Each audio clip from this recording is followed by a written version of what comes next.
U.S. District Judge William J. Haynes. And of course, Judge Haynes, before we end the show for today, let's give you an opportunity to talk about some practical aspects of the judicial system. Since May the 17th was recently passed, we do know that the 17th of May of 1954 represented one of the most important decisions of Brown versus the Board of Education at Topeka, Kansas. And quite a while ago, we had you on a panel of individuals to talk about the decision of 1954. Let's give you an opportunity to talk about some of the other aspects of the Constitution and race relations during this last 5 minutes that we have here. Well, race has been a factor in the Constitution since it was formed. During the debates leading to the formation of the Constitution, the issue of how to count slaves for determination of representation in the Congress was a hotly debated issue among the constitutional delegates.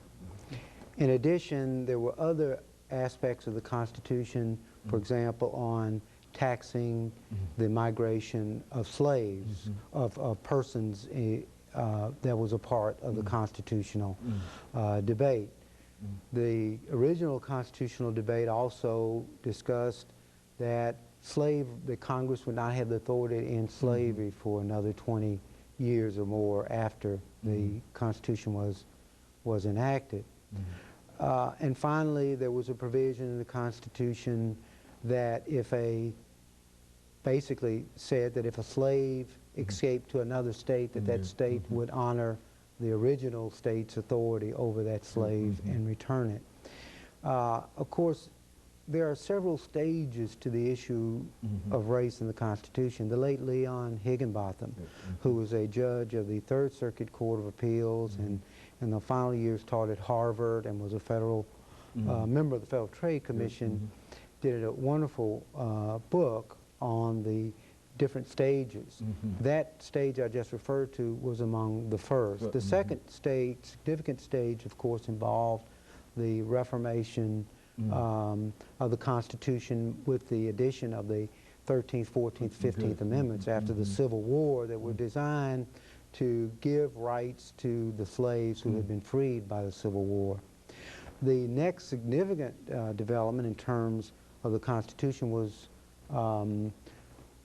really a function of the political process of a compromise arising out of a presidential election where federal troops were removed and states basically had the authority to enact Jim Crow laws that resulted in the resegregation of the South by law, and the Brown decision reflected the beginning of the fourth era, where rights of African Americans and black citizens were being restored to an equal basis with other citizens of the community. So Brown was a extremely significant decision under the Constitution, but also I think as a stimulant, if you will, for other social and legal changes that occurred in the country. It was a monumental moment in the history of this country.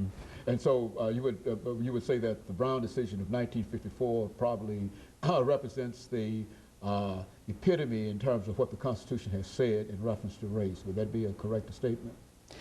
I think Brown represented the reaffirmation of the basic concept of the Constitution, that all persons are created equal with the opportunity to pursue happiness and to enjoy the same legal rights as other citizens.